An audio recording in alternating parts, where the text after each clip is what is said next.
que c'est chez la plupart des Alevis, c'est un peu comme chez toi. C'est pas un sujet facile, c'est pas un sujet qui est abordé. Alors, il y a plusieurs raisons. Déjà, mes parents, je pense que comme ils sont nés en Turquie, ils devaient déjà cacher leur identité à Lévis parce qu'il faut savoir qu'on est une communauté qui est en danger. D'ailleurs, récemment, sur les réseaux sociaux, ils identifient les maisons des Alévis pour pouvoir leur faire des pressions et les convertir d'une manière indirecte vers la religion musulmane. Donc déjà, vivre dans la discrétion. Je pense que moi, les Alévis, en général, ils sont modestes et ils ne veulent pas de problème. Ils en ont connu. Ils ne veulent pas s'afficher.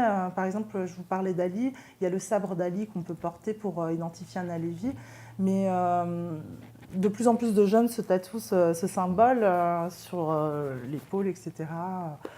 Mais c'est vrai qu'on a cette discrétion-là sur nos origines, notre communauté. Et je pense que c'est aussi de la modestie. On nous a appris à être modeste, à ne pas être arrogant en fait.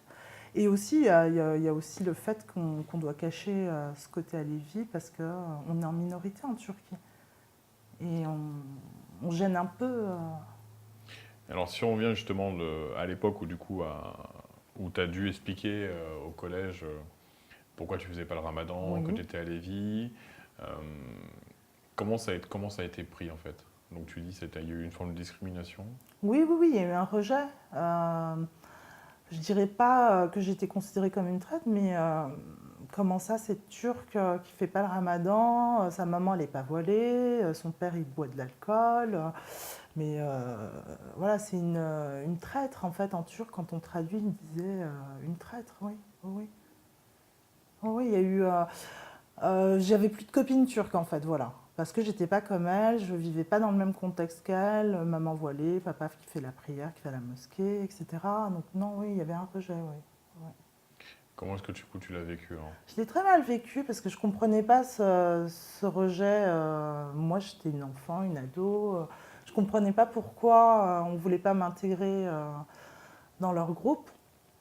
Et puis en fait, au fil du temps, je me suis construite avec des amis français, maghrébins, qui ont voulu entendre mon histoire, ou des amis turcs aussi, hein, qui n'ont pas eu du tout cette attitude de rejet, au contraire. En fait, à partir du moment où on vous apprécie pour ce que vous êtes, peu importe l'origine, l'origine que vous avez, que vous soyez à Lévis, de telle origine, de telle religion, en fait, c'est ce que vous avez dans le cœur qui compte. Et j'ai rencontré des personnes qui m'ont acceptée comme j'étais et non pas comme une Alévi qui ne pratique pas la religion musulmane et qui n'est pas comme nous, donc on ne la veut pas. Voilà.